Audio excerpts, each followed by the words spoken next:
வைகுண்ட ஏகாதசி என்றால் என்ன அப்படின்னு தெரியுமா?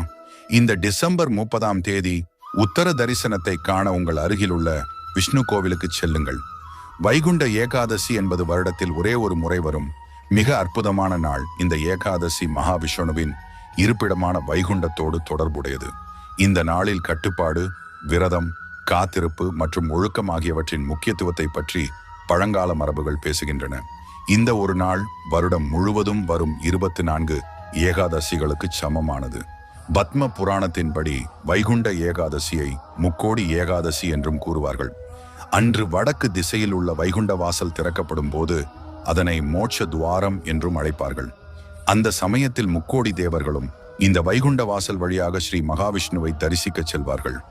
முக்கோடி தேவர்களும் இணைந்து கொண்டாடும் ஒரே ஏகாதசி இந்த வைகுண்ட ஏகாதசி ஆகும். இந்த ஒரு நாளில் கோவிந்தனை தரிசித்தாலோ அல்லது மனதார நினைத்தாலோ